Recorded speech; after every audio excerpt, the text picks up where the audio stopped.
Muy buenas noches para todos, mi amada iglesia. Me alegra ver tantas personas presentes para recibir la enseñanza. Yo creo que este es un tiempo de Dios precioso. Gracias, pastor, por esa felicitación. Para que nosotros estemos participando, no solamente del conocimiento, de la enseñanza, sino para que también podamos vernos, podamos estrechar lazos, que hace muchos años con muchos no me veo, a muchos no les reconocía y ahora le doy gracias a Dios porque siguen firmes en la fe y están presentes. Entonces, sin más preámbulo, mis amados, vamos a orar para dar inicio en esta noche a la segunda parte de este tema tan hermoso que es la oración. Padre Celestial, Señor, en el nombre de Jesucristo, te damos gracias por tu presencia en medio de nosotros. Gracias porque somos buena tierra, corazones, Señor, que están dispuestos para recibir la semilla de tu palabra. Dios mío, que podamos desaprender y que seamos sumisos a tu espíritu para aprender lo que tú nos quieres enseñar. Estos son tiempos de cara a cara contigo. Estos son tiempos de reevaluar nuestra fe. Estos son tiempos de reevaluar aún nuestra doctrina. Estos son tiempos de volver a la senda antigua, Señor, y estar preparados para tu venida. Por eso te damos gracias, infinitas gracias por estos espacios y por estos medios que tenemos de comunicación para poder aprender, recibir la palabra y estar juntos en el nombre de Cristo Jesús. Amén. Bueno, mis amados, la noche de ayer me quedó faltando pasar unas citas bíblicas y le doy gracias a mi pastor, realmente no me había percatado y faltaba una diapositiva. Entonces te pido el favor, Jonathan, vamos a mirar la diapositiva de quiénes somos según Dios, quiénes somos en Cristo. Muchas gracias, mi amor. No me voy a detener a leer cada cita bíblica porque esto ya lo vimos, pero por amor a los que no estuvieron anoche, esto forma parte de nuestra identidad. Es importante en oración que para acercarnos a Dios entendamos que nos acercamos al Padre como hijos. Y para eso tenemos que estar seguros de quiénes somos en Él. Entonces, ¿quiénes somos? Somos reyes y sacerdotes, según Apocalipsis 1:6, linaje escogido, real sacerdocio, nación santa, pueblo adquirido por Dios, primera de Pedro 2:9, armas de guerra, Jeremías 51:20, casa de oración, Marcos 11:17, somos iglesia, Colosenses 1:18, y somos hijos, Juan 1:12. Ahora pasamos a la diapositiva de cuán poderosa es la oración, que en esa fue que nos quedamos anoche. Todos sabemos que la oración tiene tanto poder que por eso el enemigo ha querido venir a desarraigar, a quitar, a robar nuestros tiempos de oración y meternos la mentira y el engaño de que con una débil oración, con una poca oración es suficiente. Y yo quiero decirles, mis amados, que la oración es muy importante porque la oración nos da el conocimiento de quién es Dios. El Señor nos reconoce en la oración, nos enseña quiénes somos, nos revela también nuestro corazón. Y es en la oración donde nosotros conocemos también cuál es la voluntad del Padre para nuestras vidas. Entonces vamos a la diapositiva de cuán poderosa es la oración. Dice, y también en esta no me voy a detener, sino en la última parte, que fue donde quedamos anoche, que hablamos acerca de que la oración edifica. Pero entonces voy a repasarles, para los que no estuvieron anoche, dice que la oración es poderosa para librarnos del mal y de caer en tentación. Marcos capítulo 14, versículo 38. También la oración tiene el poder de crear de la nada una atmósfera espiritual y traer grandes cambios en esa oración que transforma que crea un ambiente de revelación. Vemos cómo fluimos a través del don de lenguas y orando en lenguas, creamos en el lugar secreto esos ambientes de revelación y un ambiente espiritual. También la oración es poderosa para sanar el alma y para obrar sobrenaturalmente. Santiago 5, 16 al 18 habla acerca de esto. Entonces, mis amados, vamos a ir a esta parte, aquí me falta, que también es poderosa para quitarnos las cargas. Filipenses 4, 6, 7. Para sanar los enfermos, para hacerles libres de demonios, para resucitar los muertos. Mateo 10, 8. Y ayer quedamos en el último punto, que es para la edificación. Judas 20, 21. Vamos a mirarlo. Judas 20, 21 dice, pero vosotros, amados, edificando sobre vuestra santísima fe, orando en el Espíritu Santo, conservaos en el amor de Dios, esperando la misericordia de nuestro Señor Jesucristo para vida eterna. Entonces miramos que los ministerios son fundamentales para la edificación de la iglesia, del cuerpo de Cristo, al igual que los dones, pero al igual que esto es la oración. Yo me atrevería a decir que sin oración no nos debemos atrever a hacer absolutamente nada. Una vez estuve en una reunión de pastores aquí en Cali con la Asociación de Asmiset y estaba como invitado especial ese día el apóstol Ignacio Guevara. El apóstol Ignacio es el fundador de las iglesias panamericanas y tiene más o menos más de 400 iglesias, si no estoy mal, en todo el país y ahora ya se han extendido hacia el exterior. Pero ver a este hombre, un hombre tan tremendo de Dios, llorando, quebrantado, en esta reunión de pastores diciendo, amados, me arrepiento de haber fundado tantas iglesias. Y todos nos quedamos aterrados. Y él dijo, ¿saben por qué? Porque muchas de esas iglesias las fundó el hombre. No fui enviado por Dios a hacerlo. Y hoy me arrepiento porque muchas de esas iglesias que hizo el hombre, que fundó el hombre, son iglesias que hoy no se sujetan, son iglesias que andan descarriadas, son iglesias que siendo iglesias tienen una decadencia moral y además tienen errores doctrinales terribles. Y este hombre se puso de rodillas en público llorando y pidiéndole perdón al Espíritu Santo. Miren, en ese instante cayó tal presencia de Dios en esa reunión que todos empezamos a llorar y nos pusimos de rodillas pidiéndole perdón a Dios por todas las cosas que hemos hecho, que hemos edificado, que hemos construido, que hemos obrado sin el direccionamiento del Espíritu Santo. El testimonio de este hombre me traspasó de tal forma, mis amados, que desde allí adquirí un temor de hacer cosas que Dios no me ha enviado a hacer, de hablar cosas que Dios no me ha enviado a hablar.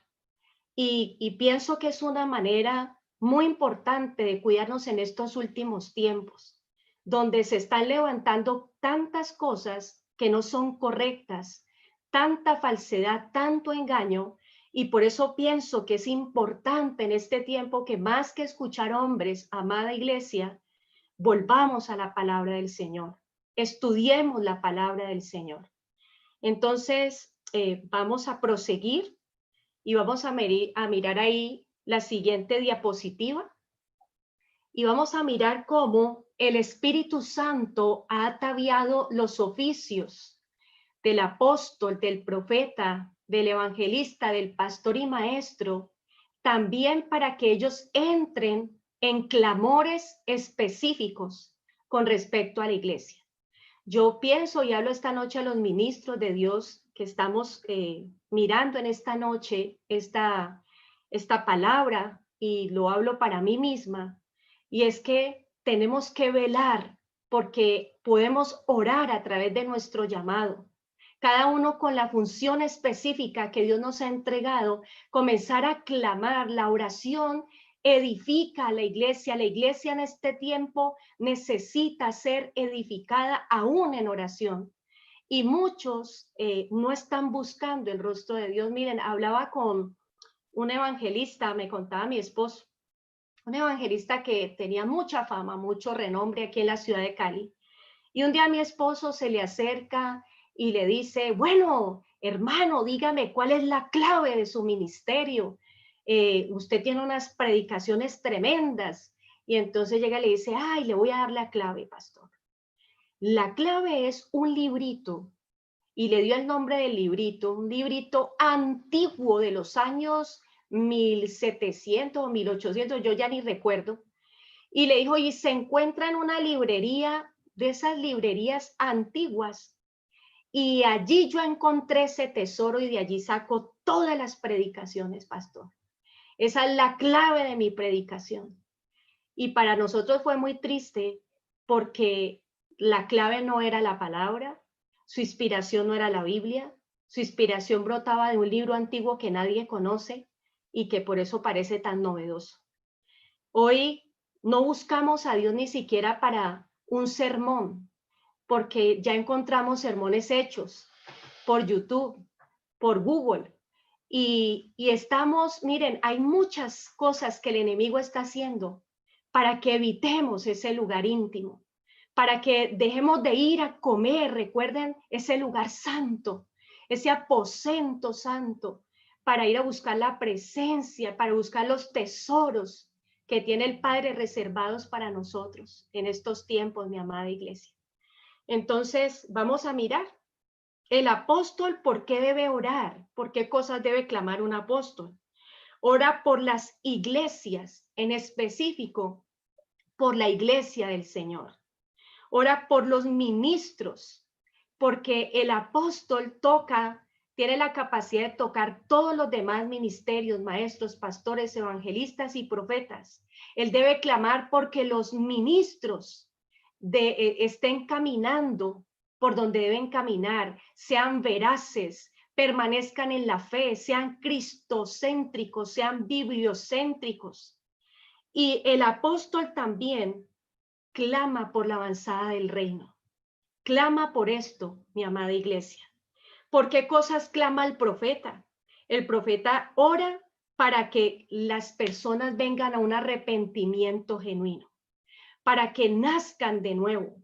El profeta clama por el orden de Dios en las iglesias y el profeta clama para derribar las cosas falsas, los altares falsos y establecer lo verdadero, para levantar a Cristo por encima de cualquier otra doctrina o de cualquier otra cosa.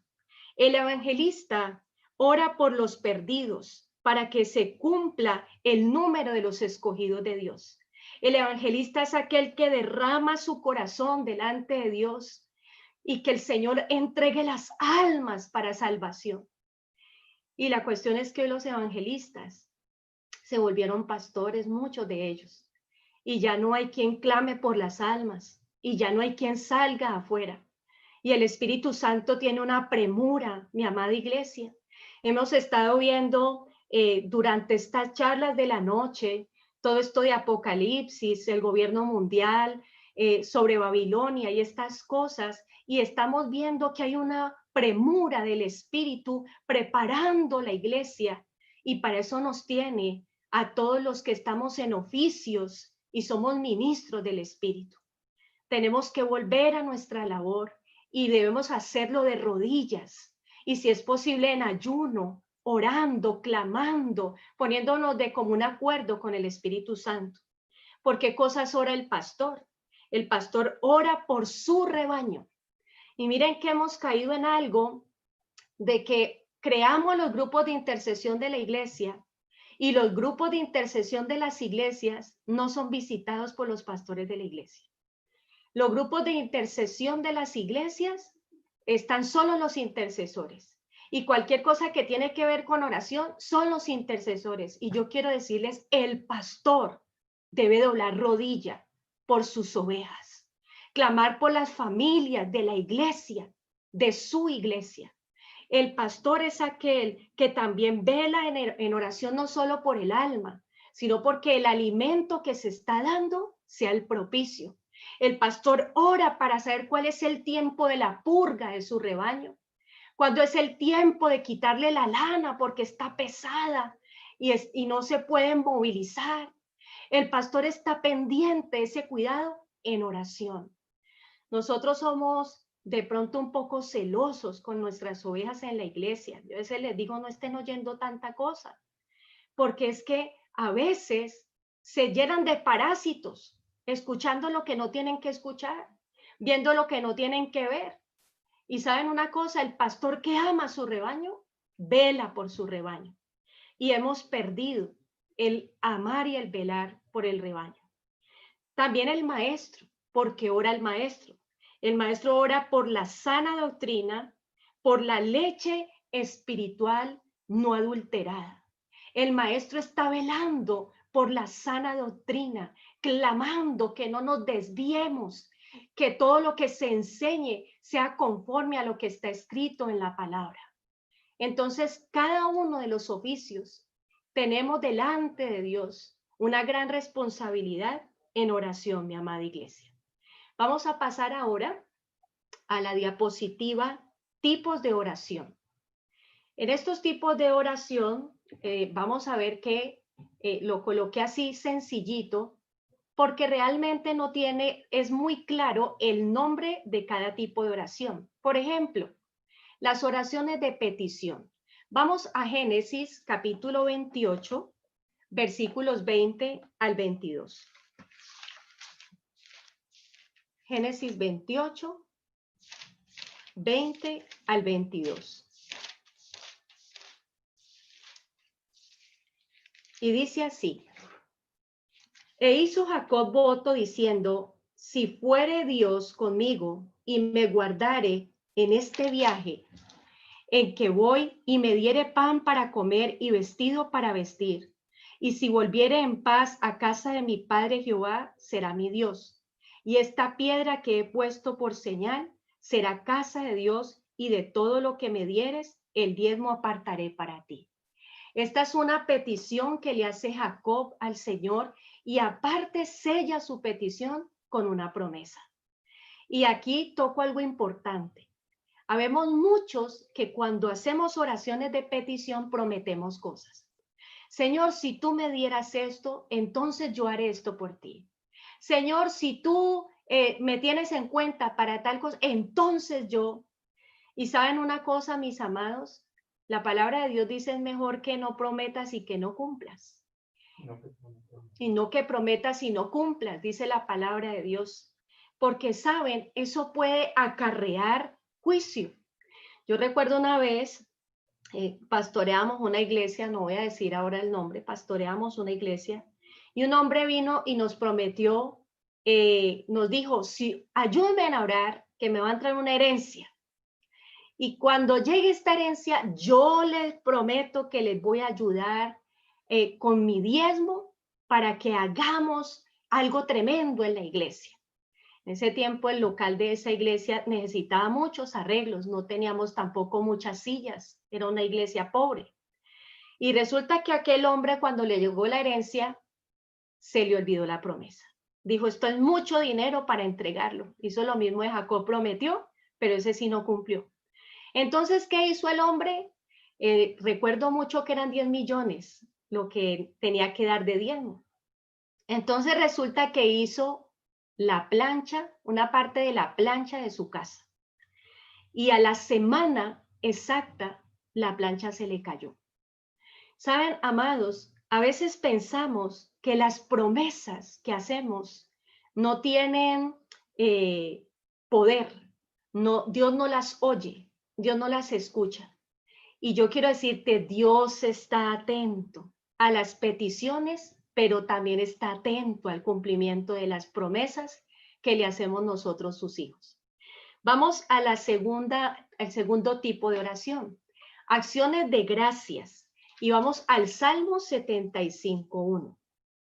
Las acciones de gracias, mis amados, son muy dadas cuando nosotros vemos esas grandezas de Dios, cuando contemplamos las maravillas de Dios. Vamos a buscarlo aquí, Salmo 75:1. A ver, dice así: gracias te damos, oh Dios, gracias te damos, pues cercano está tu nombre, los hombres cuentan tus maravillas. Y los salmos están llenos de acciones de gracias. Y saben una cosa, amados, es importante las acciones de gracias cuando estamos pasando tiempos de crisis, tiempos de adversidad, porque cuando levantamos acciones de gracias se producen cambios. Y Dios dice, su corazón está manso, su corazón está humilde en este proceso, lo voy a pasar a otra situación de bendición. A veces nuestros corazones son probados, pero es para Dios mirar cuán agradecidos somos en lo poco, en lo mucho, en las cosas que anhelamos y en las cosas que no alcanzamos a tener. En todas ellas debemos ser agradecidos. La oración de alabanza y adoración. Vamos a ver también ahí Salmo 28:7. En el Salmo 28:7. Jehová es mi fortaleza y mi escudo. En él confió mi corazón y fui ayudado. Por lo que se gozó mi corazón y con mi cántico le alabaré. Son esos momentos, los momentos de adoración son esos momentos que aún sin canciones aprendidas, el corazón comienza a fluir. ¿Recuerdan lo que hablamos anoche de que de nuestro interior fluyen ríos de agua viva? Bueno, de nuestro interior fluyen cánticos, fluyen momentos de adoración, como esa canción que el Señor un día me dio, mi amado es mío y yo soy suya, ¿cierto? En esos momentos brota en la intimidad cuánto le amamos, cuánto le adoramos, cuánto le anhelamos a Él. También está la oración de meditación. Salmo 63, 5 al 7. Esta noche vamos a ver bastantes citas bíblicas. Salmo 63, versículos 5 al 7. Como de meollo y de grosura será saciada mi alma, y con labios de júbilo te alabará mi boca. Cuando me acuerde de ti en mi lecho, cuando medite en ti en las vigilias de la noche. Si usted no puede dormir, no se preocupe que no pude dormir. Mire, yo llevo con unos dolores de cadera desde hace más o menos 4 años y a veces no puedo dormir. Y el enemigo al comienzo tendía a trabajar muy fuerte en la depresión, pero el Señor lo que me dijo fue, adórame, que las madrugadas sean nuestro tiempo. Y saben una cosa, amados, meditar en Él es detener absolutamente todo. Es hacer un alto al bullicio de nuestra alma, de nuestras necesidades, de nuestras peticiones, de nuestros ruegos, de nuestras súplicas, para quedar en una contemplación de quién es Él, de por qué lo amamos, por qué lo servimos, por qué lo seguimos. La meditación es muy importante también cuando tomamos porciones de la palabra y nos quedamos meditando en esta palabra y esperando que el Espíritu nos revele qué nos quiere hablar a través de esa palabra. Oraciones también de intercesión. Primera de Timoteo, capítulo 2, versículo 1. Y esta de Timoteo, mis amados, yo quiero decirles que es una de intercesión, perdón, es una oración de la que vamos a mirar ahora más adelante con un poquito más de profundidad. Pero en un momentico que se me perdió Primera de Timoteo. Aquí está. Primera de Timoteo 2, versículo 1. Dice así, exhorto ante todo a que se hagan rogativas, oraciones, peticiones y acciones de gracias por todos los hombres. Miren que aquí está hablando orar por todos, no hacer exclusiones, no decir por estos sí, por estos no, oren por todos. A veces yo hacía un ejercicio en la intimidad Y cuando me encerraba le decía, Señor, la primera persona que me llegue a la mente, por esa voy a empezar a interceder el día de hoy. Miren, eso era efectivo. Me llegaba la visión de la persona por la cual tenía que interceder y empezaban a fluir y a brotar la oración, y luego yo llamaba a esa persona y le decía, mira, recibí esto en oración respecto de ti, ¿cómo estás? El Señor me ha puesto carga y me han dicho, pastora, precisamente ese día, precisamente a esa hora. Y es muy importante, mis amados, la intercesión y la oración no es para unos, la oración y el clamor de unos por otros es de todos, mi amada iglesia, y más en estos tiempos que estamos viviendo. La oración de fe, Santiago 5:15, vamos a mirarla. Santiago 5:15, y la oración de fe salvará al enfermo, y el Señor lo levantará, y si hubiere cometido pecados, le serán perdonados. Esta oración de fe es clave, porque a través de esta oración de fe, usted desata las ligaduras de impiedad de una persona, y esa persona en gratitud entra también en momentos de arrepentimiento y de apartarse del pecado. Oración de acuerdo, Hechos 1:14. Recuerda, mis amores, que cuando estaba, el Señor prometió y les dijo que necesitaba que fueran al aposento. Desde antes, todos los discípulos quedaron esparcidos después de que Jesús fue muerto, fue crucificado. Y quedaron con ese temor, yo me imagino la angustia, el sentir que no tenían su maestro y vivir esta situación de soledad. Pero había una voz de esperanza, había una promesa. Reúnanse porque vendrá el Espíritu Santo. Hechos 1:14 dice, todos estos perseveraban unánimes en oración y ruego con las mujeres y con María, la madre de Jesús, y con sus hermanos. Permanecían y perseveraban unánimes juntos, no uno orando por una cosa, otro orando por otra cosa, que esto es una cosa muy importante cuando formamos parte de grupos de oración o cuando formamos grupos de intercesión. Yo he notado en algunos grupos de oración o de intercesión que una persona está orando por algo específico y se levantan personas orando por otras cosas. Este tipo de oración es desordenada. Cuando hay orden, debemos estar unánimes, juntos y de acuerdo. El estar de acuerdo es que mientras mi hermano está hablando, yo le estoy apoyando y le estoy respaldando. Hay personas que me dicen, ay, pero es que qué pereza, y sobre todo cuando la persona ora tan largo, entonces uno ahí, ¿qué hace? Bueno, ore en lenguas. Bueno, cante mientras tanto una tonada suave que sirva, que abra el ambiente espiritual de aquello por lo que se está orando. Pero es importante escucharnos, es importante que el espíritu se sienta cómodo en un ambiente donde están unánimes juntos en oración. La oración de consagración, Mateo 26:39. Vamos a mirarla. Mateo 26:39.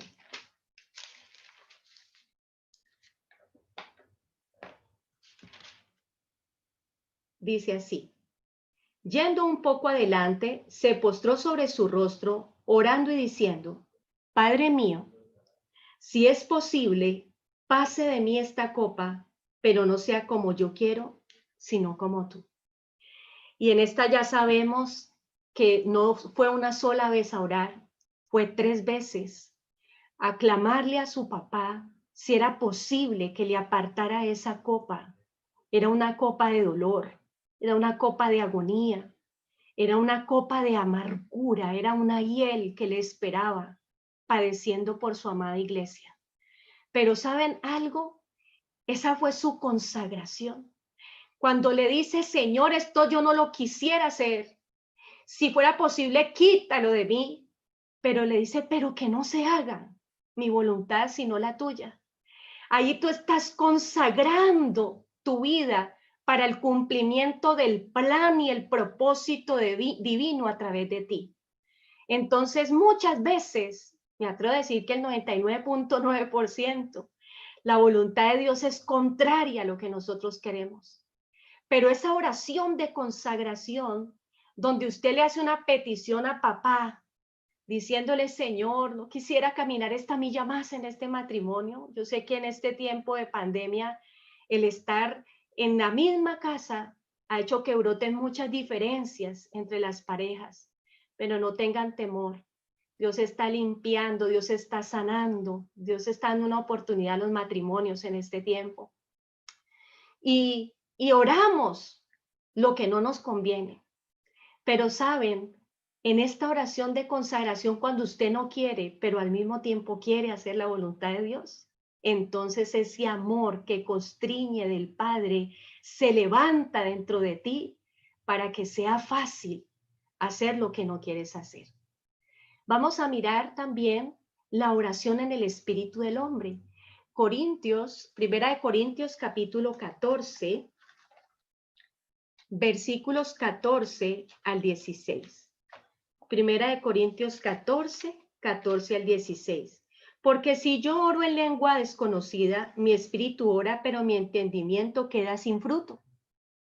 ¿Qué pues? Oraré con el espíritu, pero oraré también con el entendimiento.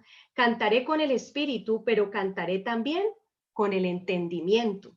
Porque si bendice solo con el espíritu, el que ocupa lugar de simple oyente, ¿cómo dirá el amén a tu acción de gracias?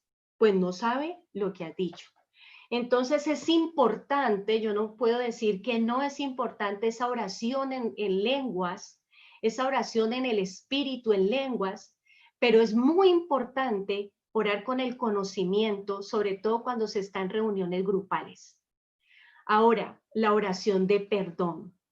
Yo creo que esta es muy importante. Lucas 24, 34. Lucas 24, 34.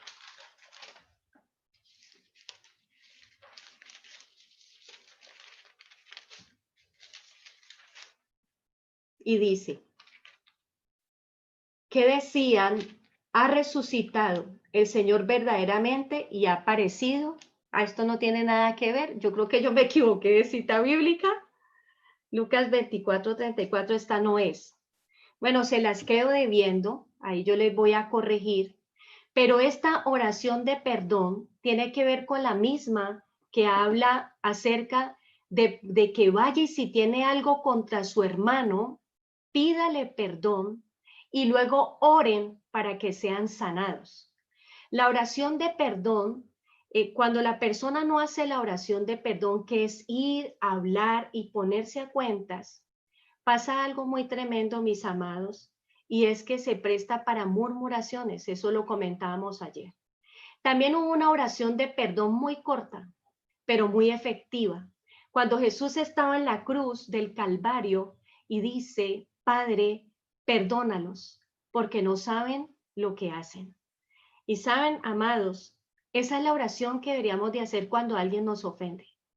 Esa es la oración que debemos hacer cuando alguien se levanta o es usado por el diablo para robarte la paz, para dañar tu espíritu, para arremeter contra tu vida. La oración debe ser, Padre, perdónalos porque no saben lo que hacen. Y les voy a resumir por qué. Porque es que el Cristo que mora dentro de ti es el mismo Cristo que habita dentro de mí. Y cuando te ofenden a ti, cuando te calumnian, cuando te injurian, cuando te humillan a ti, lo están haciendo con el Cristo que mora también dentro de ti. Entonces, mis amados, a veces la carne nos coge ventaja. Y esa ventaja que coge la carne cuando somos carnales y no espirituales, entonces lo único que propicia es dañarnos unos a otros. Y es ahí donde tenemos que decir, Padre, perdona y yo también perdono.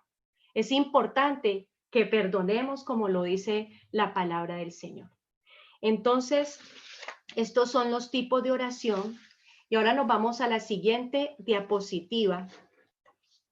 Y quiero decirles que en esto derribando las doctrinas de error, Dios mío bendito, fue como el Espíritu Santo también hablándome y sacudiéndome, porque yo también tenía un error doctrinal, que por mucho tiempo lo practiqué porque no conocía el contexto claro de donde se prendieron para enseñar ese error, y porque hubo un tiempo en nuestras vidas que yo recuerdo en los inicios de mi vida cristiana, uno quería correr a escuchar, donde uno veía un hombre ungido, una mujer ungida, uno corría para recibir, para aprender, uno viajaba donde tuviera que viajar. Había una gran hambre y una gran necesidad de Dios, y desafortunadamente a veces corrimos sin discernir, corrimos sin conocimiento de la palabra y quedamos con cosas aprendidas que luego las multiplicamos en otros y que ahora el Espíritu Santo quiere que sean derribadas. Una de ellas, mis amados, es que todo lo que pisare la planta de tu pie es tuyo. Y eso se volvió una moda en un tiempo en la iglesia. Vamos a mirar Josué, capítulo 1, versículos 1 al 4. Yo no sé si se acuerdan de esta moda y si tal vez de pronto alguno todavía la está practicando. Bueno, hoy vamos a aprender algo. Josué 1, del 1 al 4 dice: aconteció después de la muerte de Moisés, siervo de Jehová, que Jehová habló a Josué, hijo de Nun, servidor de Moisés, diciendo: mi siervo Moisés ha muerto, ahora pues levántate y pasa este Jordán, tú y todo este pueblo, a la tierra que yo les doy a los hijos de Israel.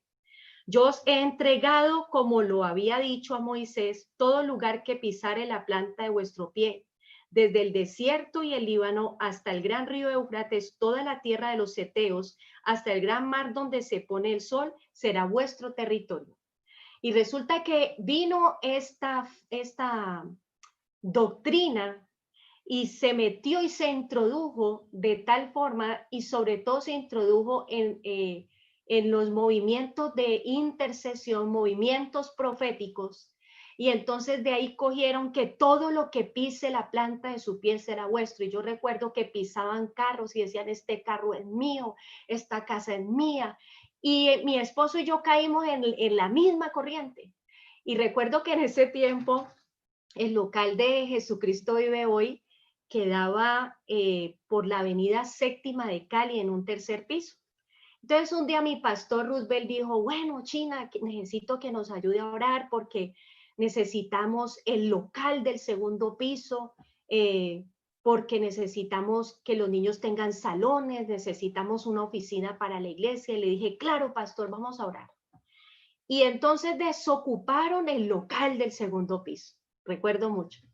Y cada que pasaba por ahí, yo llegaba y le imponía las manos a ese local, le imponía las manos al local y yo decía: en el nombre de Jesús, lo que pisa mi pie, ahora mismo declaro que es nuestro y queda atado, en el nombre de Jesús. Y resulta que con Otto y Otto también, cada que pasaba, le ponía la mano y atábamos para la iglesia ese lugar. Yo quiero decirles que ese local no se alquilaba.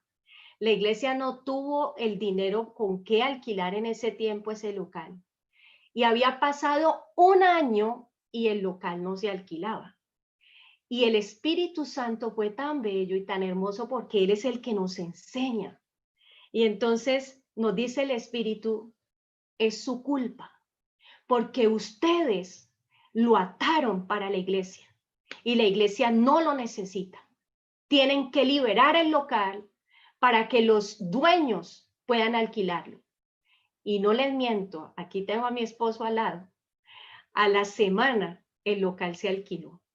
Entonces, mis amados, nuestras palabras tienen poder. Lo que nosotros hablamos tiene poder, pero es equívoco decir que todo lo que pise la planta de mi pie es mío. ¿Qué es lo que realmente es mío? Lo que Dios me ha prometido. Dios le prometió al pueblo de Israel este territorio.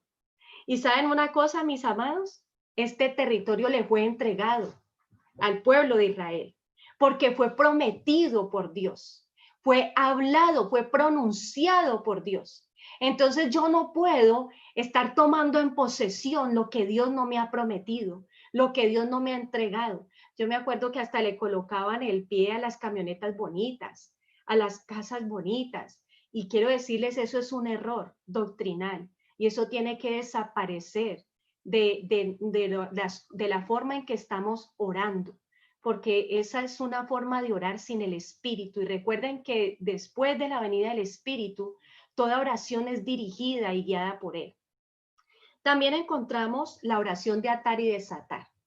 Entonces, en esta oración de atar y desatar, yo quiero hablarles que esta oración de atar y desatar es una moda que vino del movimiento de guerra espiritual en 1980 a 1990.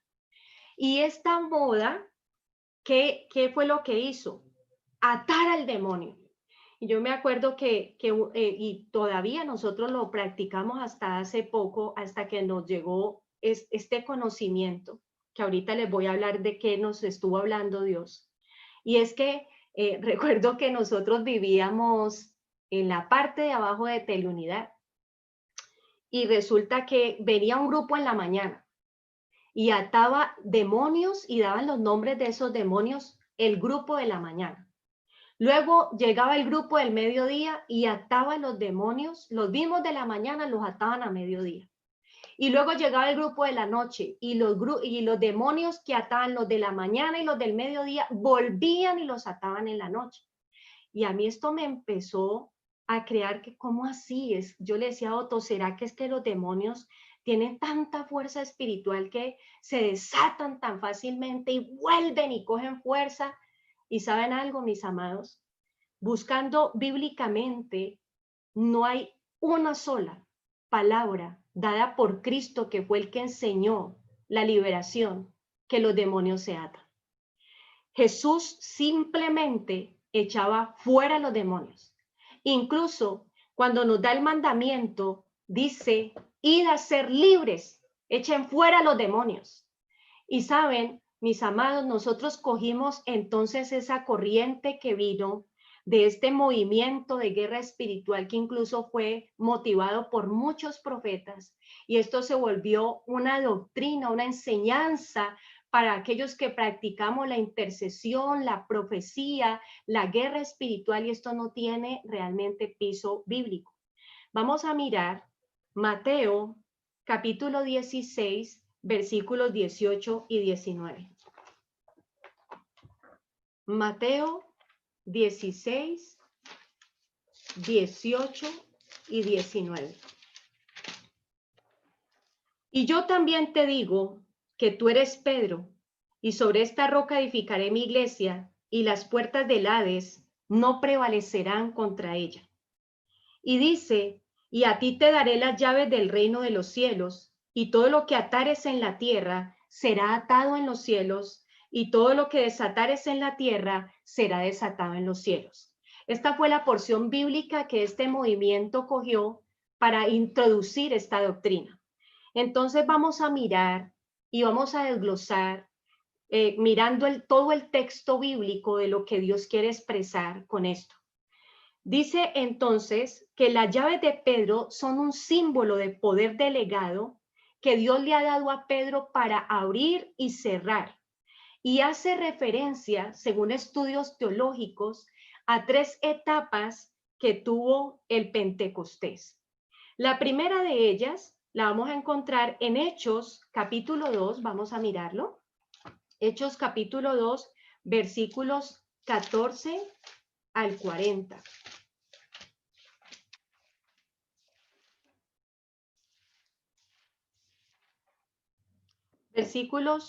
Versículo 14. Vamos a mirar el versículo 14.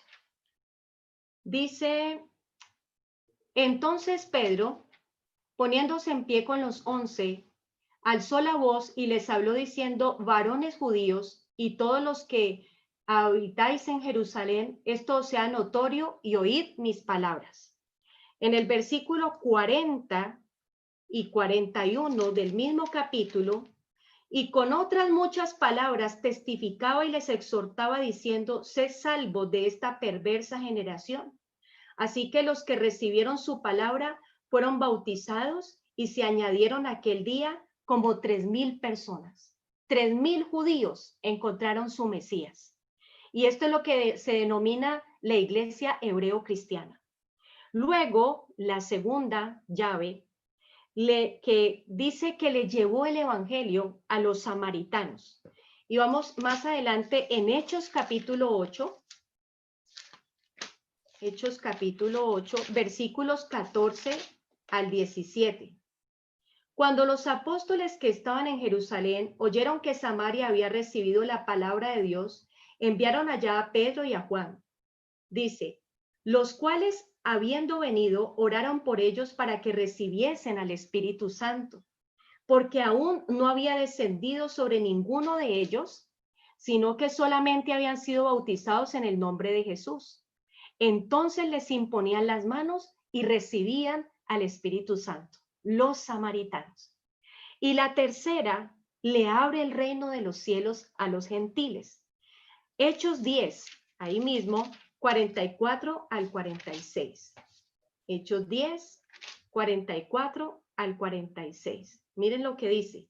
Mientras aún hablaba Pedro estas palabras, el Espíritu Santo cayó sobre todos los que oían el discurso, y los fieles de la circuncisión que habían venido con Pedro se quedaron atónitos de que también sobre los gentiles se derramase el don del Espíritu Santo, porque los oían que hablaban en lenguas y que magnificaban a Dios. 3 llaves para abrir el reino a 3 grupos diferentes de personas: judíos, samaritanos y gentiles. Y de esta manera, entonces se completa lo que hoy es llamada la Iglesia Universal. Entonces, mis amados, esta forma que habla de atar y desatar, este es un vocabulario rabínico que de la época, donde se refiere a la autoridad que atribuía a los rabinos para dictaminar en asuntos doctrinales y disciplinarios.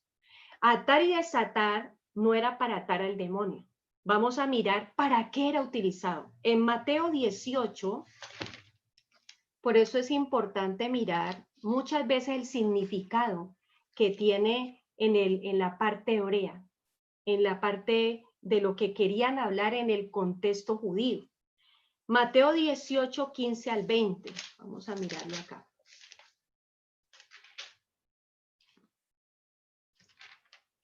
Dice así, Mateo 18, 15 al 20. Por tanto, si tu hermano peca contra ti, ve y repréndele, estando tú y él solos. Si te oyere, has ganado a tu hermano. Mas si no te oyere, toma un contigo a 1 o 2, para que en boca de 2 o 3 testigos conste toda palabra. Si no los oyere a ellos, dilo a la iglesia. Y si no oyere a la iglesia, tenle por gentil y publicano. Aquí estamos hablando algo de disciplina cuando alguien no acepta la reprensión. Y ahí dice, de cierto os digo que todo lo que atéis en la tierra será atado en el cielo, y todo lo que desatares en la tierra será desatado en el cielo.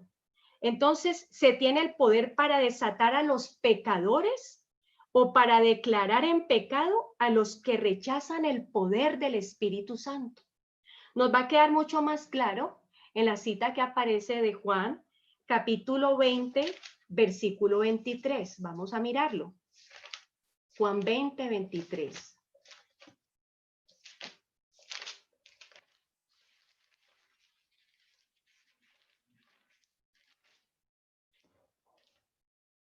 A quienes remitiéremos los pecados, les son remitidos. Y a quienes se les retuviere, les serán retenidos. Entonces, mis amados, en el judaísmo, atar y desatar también significaba prohibir o permitir. Lo que significa es que de donde usted condena o absuelve una persona. Dice aquí que el simbolismo de atar entonces significaba el juicio divino sobre aquella persona que no se arrepentía, aunque hubiera la disciplina dada por parte del gobierno de la iglesia.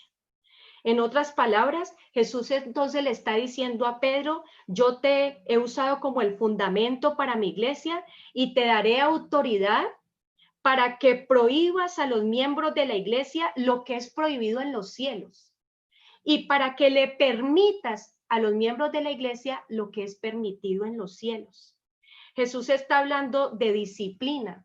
Tanto habla de disciplina que el capítulo, ese no aparece ahí para que tomen apuntes, el capítulo de Mateo completo, todo Mateo 18, explica cómo lidiar con una oveja descarriada, con una oveja, cómo disciplinarla, cómo reintegrarla nuevamente a la iglesia. Ese capítulo es rico en disciplina. Y quiero hablarles algo aprovechando de la disciplina, mis amados.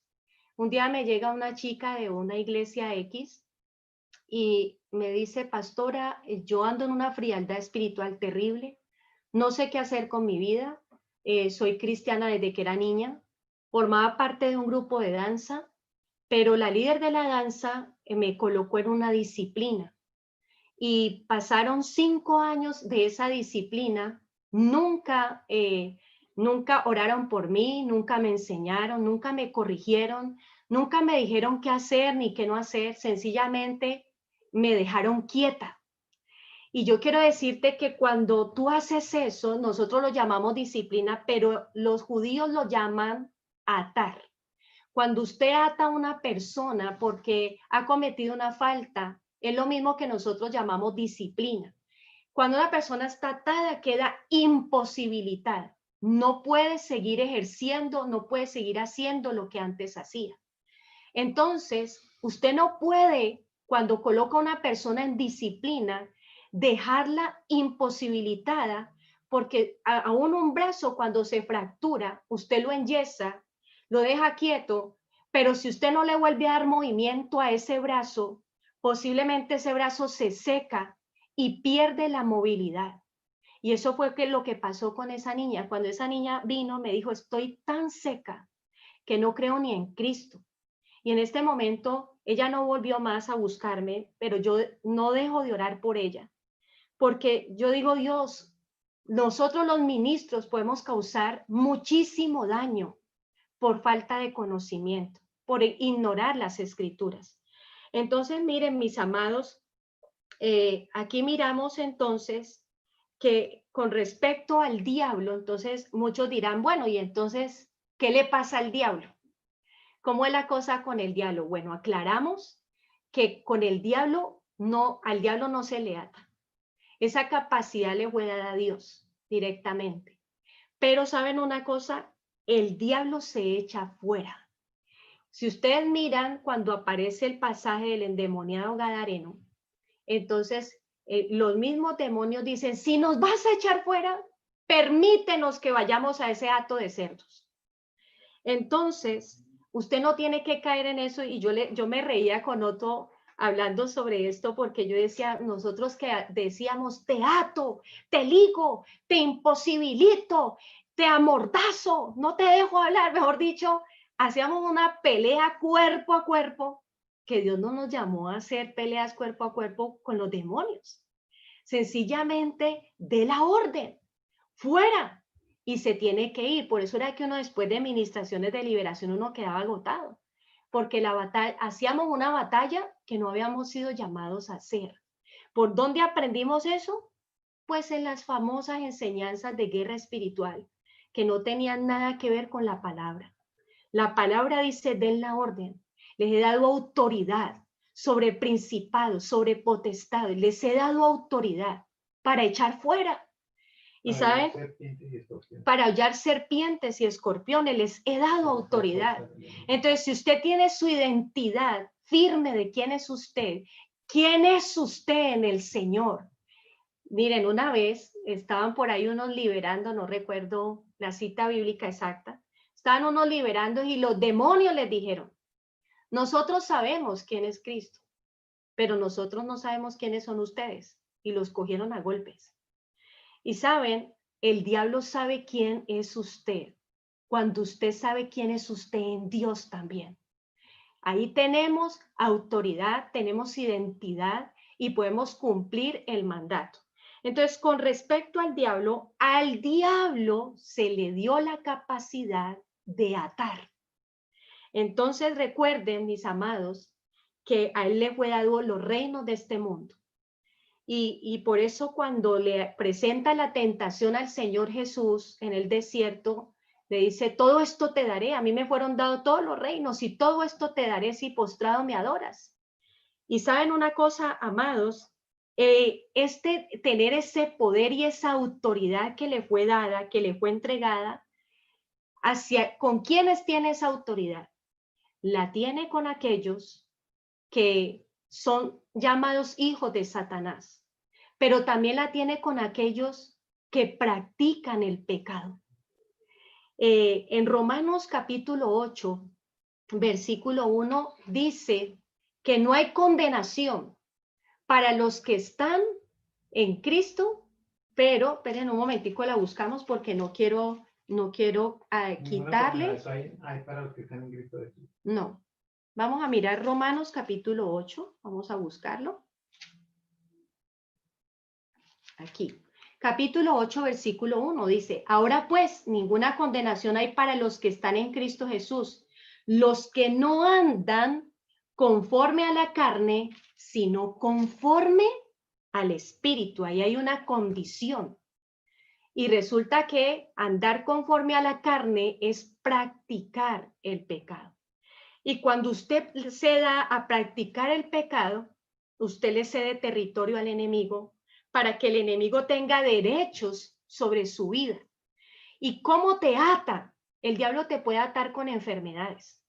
El diablo te ata con opresiones. Te puede traer opresiones de culpa, de condenación, de juicio. Te puede oprimir cuando no perdonas con amargura. Entonces, hay muchas formas. Eso es como cuando el insecto está volando y cae en la telaraña y la araña empieza a entretejerlo y lo incapacita. Este tipo de personas que han caído en ataduras del diablo, ¿saben qué pasa? Que quedan estancadas. Este tipo de personas no pueden avanzar. Este tipo de personas se quedan como congeladas en el tiempo. Y entonces vamos a mirar, entonces, ¿qué hace la iglesia? Lucas 13:16, vamos a mirarlo. Lucas 13:16.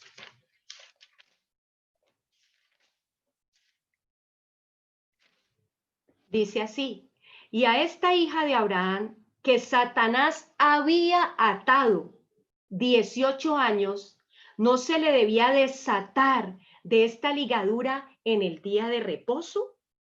¿Saben? La iglesia, ¿qué hace? Mientras el diablo es el que ata, la iglesia desata, perdona y libera. Esta es la labor de nosotros como iglesia si estamos hablando de atar y desatar. El que ata es el diablo y la iglesia es la que desata. Y dice que en cuanto, vamos a mirar aquí, Isaías 58:6, también me parece que es importante leerlo. Isaías 58:6. Yo espero que esto esté quedando claro, mis amados. Por eso he querido utilizar varias citas bíblicas como referencia para que nos quede claro. Dice así, Isaías 58:6. No es más bien el ayuno que yo escogí. Miren el ayuno que el Señor escogió. Desatar, ¿qué más hay que desatar? Las ligaduras de impiedad, soltar las cargas de opresión y dejar ir libres a los quebrantados y que rompáis todo yugo.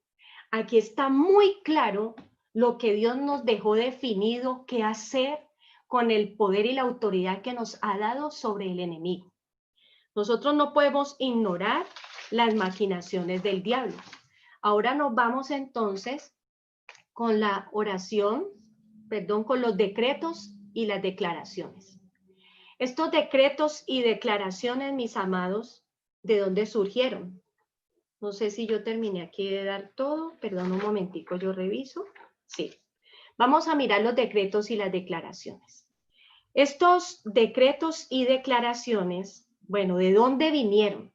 Que a toda hora es yo declaro y yo decreto. Vino de aquella filosofía llamada Nuevo Pensamiento, inventada por Emmanuel Swedenborg y desarrollada por Phineas Kimby. Ambos negaban la eficacia del evangelio y ellos enseñaban que la mente podía dictar la realidad porque según ellos el mundo es la extensión de la mente. Lo que usted piensa, eso se va a lograr. Lo que usted construye en su mente, las metas, eso se puede lograr. Por eso muchos multiniveles utilizan este tipo de cosas. Empiezan a escribir las metas, lo que quieren lograr y proyectan. ¿Y saben una cosa?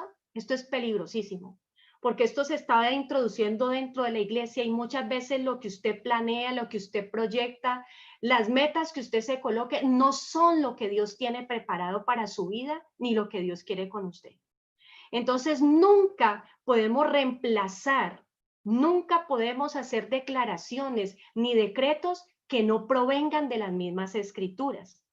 Dice aquí que esto tomó fuerza en la iglesia con la teología de la prosperidad. Allí fue cuando más fuerte arrancó dentro de nuestra iglesia protestante. Dice que es muy tentador que lo que yo digo se hace y Dios tiene que ser mi sirviente. Sin importar cuán errada esté mi fe. Y entonces, ¿qué es lo que hace esta doctrina de error? Ponga su fe en lo que usted dice, en lo que usted declara, en lo que usted decreta. Y ¿saben una cosa? La fe nunca se puede colocar en nada diferente a Dios. Porque la palabra de Dios dice que Dios es el autor y consumador de nuestra fe. Y aquí lo que estamos viendo es el esfuerzo del hombre por el mismo hombre para lograr y adquirir las cosas y hacer a Dios siervo de las cosas que el hombre quiere y anhela. Entonces, miremos también, mis amados, de dónde, en qué parte bíblica se apoyaron estos hombres para crear esto. Segunda de Corintios, capítulo 4, versículo 13. Vamos a buscarlo. Segunda de Corintios 4, versículo 13. Pero teniendo el mismo espíritu de fe, conforme a lo que está escrito, creí, por lo cual hablé. Nosotras también creemos, por lo cual también hablamos. Y se pegaron de eso para decir, lo que yo digo, se hace. Lo que yo hablo, se cumple. Entonces, mis amados, bíblicamente hablando, yo quiero decirles que los decretos y las declaraciones son ya hechas por Dios y ya están en la palabra de Dios. Una declaración que hizo el Padre fue, por ejemplo, en el momento del bautismo del Señor, dijo, este es mi Hijo amado, en el cual yo tengo complacencia. Cuando usted hace una declaración, usted debe tomar lo que está escrito en la palabra. Ahora, no siempre usted puede declarar cosas. Hay momentos donde Dios no nos permite declarar. Hay momentos donde Dios dice, un momento, aunque esté escrito, no lo vas a hacer, no lo vas a orar, no lo vas a tener en cuenta. Un ejemplo bíblico de eso está en Jeremías, capítulo 7. Vamos a mirarlo. Jeremías capítulo 7, ustedes saben que el profeta Jeremías le tocó la época de las cautividades, de la cautividad del pueblo de Israel. Jeremías estuvo casi todo su ministerio cautivo. Y era un tiempo de dolor, era un tiempo de ver al pueblo realmente en dificultad, donde él lloraba y la herida del pueblo se volvió su herida. Jeremías 7, 16, 17. Dice, tú pues no ores por este pueblo. Jeremías iba a orar por el pueblo. Y saben una cosa, a veces nosotros queremos orar por nuestra ciudad y queremos orar por nuestros hijos y queremos orar por los vecinos y queremos. Pero el Señor dice un momento, ¿qué es lo que yo pienso? Y aquí Jeremías quería orar por el pueblo, Pero mire lo que le dice, tú pues no ores por este pueblo, ni levantes por ellos clamor, ni oración, ni me ruegues, porque no te oiré. ¿No ves lo que estos hacen en las ciudades de Judá y en las calles de Jerusalén? Hace poco en la intercesión de nuestra iglesia estábamos orando y nos dio el Señor una palabra que yo dije, Dios mío, esta palabra sí será tuya, y la pusimos en consideración, oramos, porque el Señor decía, permítanme que yo haga lo que tengo que hacer en esta ciudad de Cali. Permítanme que yo haga con Colombia lo que tengo que hacer. Porque lo que estamos orando era suplicándole, Señor, trae un avivamiento, Señor, dale una oportunidad a esta ciudad de Cali, donde ya hubo un avivamiento, y lo que el Señor nos dijo fue, permítanme que yo haga lo que tengo que hacer con esta ciudad. Y cuando yo me encontré con esta cita de Jeremías, mi espíritu descansó, porque yo dije, wow, está en la palabra. Y quiero decirles, un día estuve en un seminario en una iglesia, y una hermana se me acerca y me dice, Pastora Olga, es que mi hijo es pandillero, mi hijo es drogadicto, y ahora yo sé que mi hijo está entrando en cosas de homicidio. Por favor, ayúdeme a orar para que se convierta. Yo ya estoy cansada con él, yo ya no sé qué hacer con este muchacho. Y usted sale de un seminario de oración e intercesión, y usted, ¿cómo le va a decir a esa persona, no voy a orar?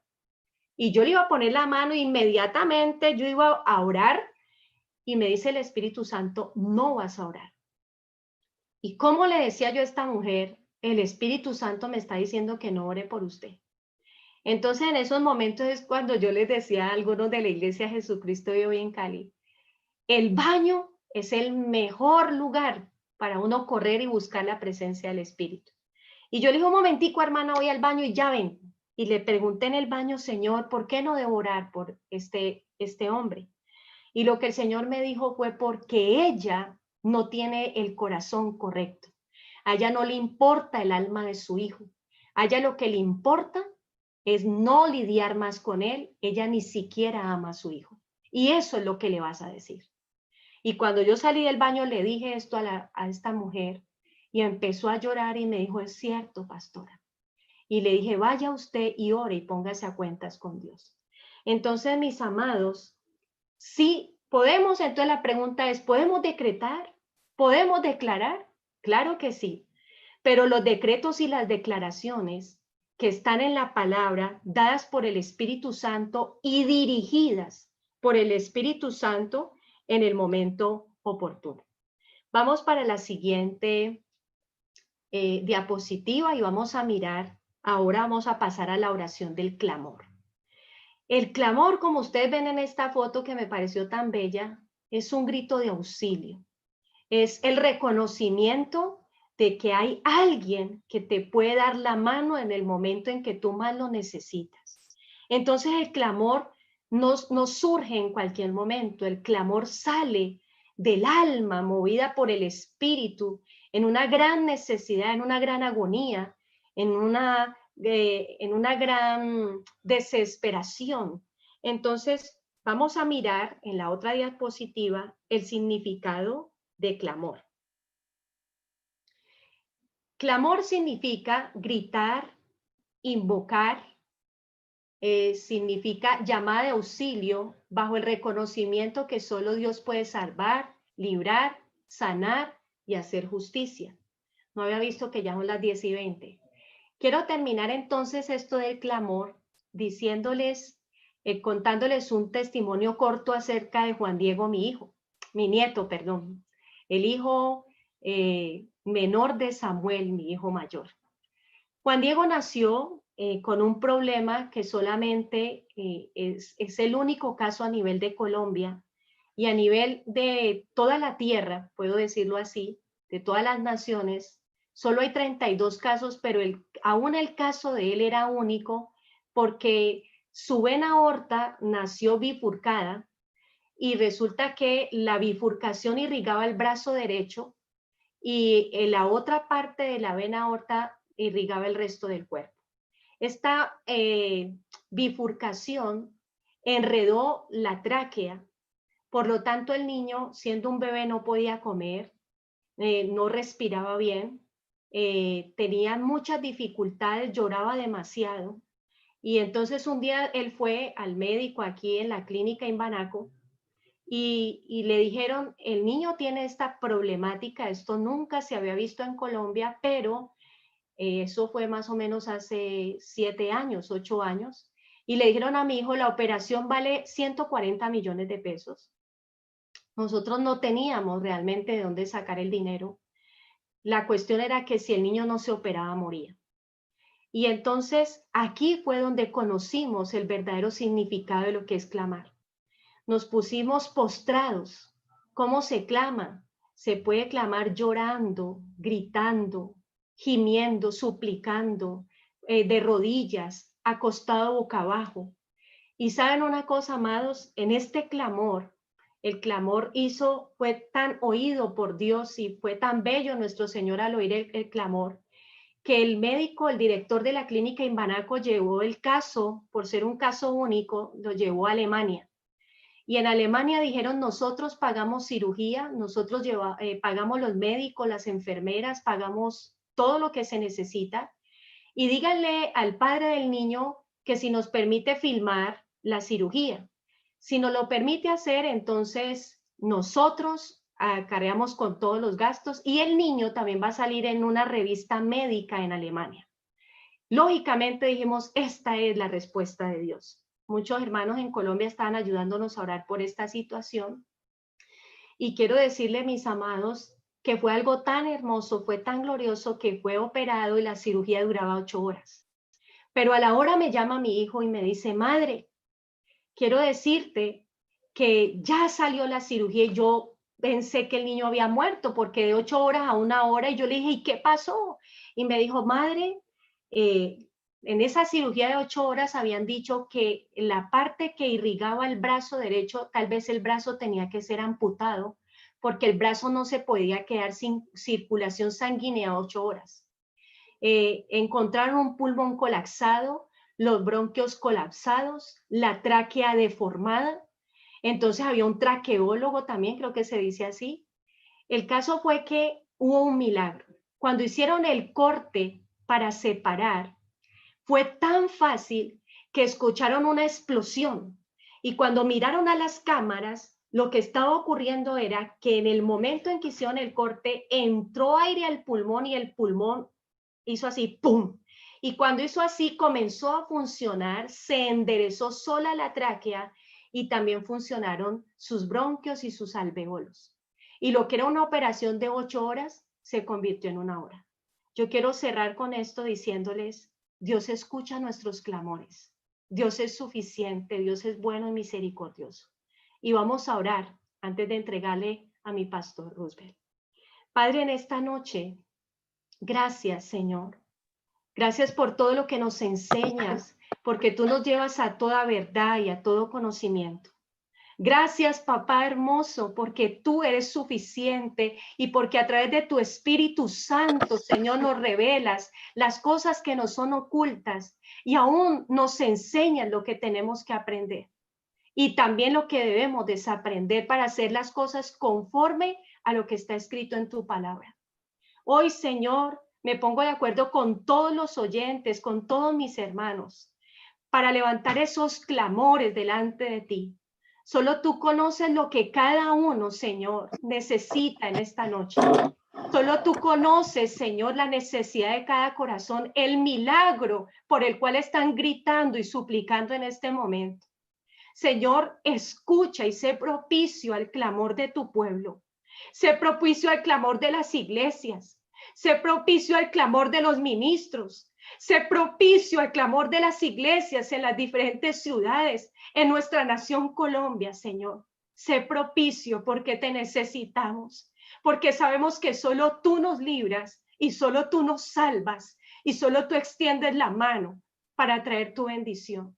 Gracias, papá, porque tú nos oyes, tú siempre nos oyes. En el nombre de Jesús. Amén.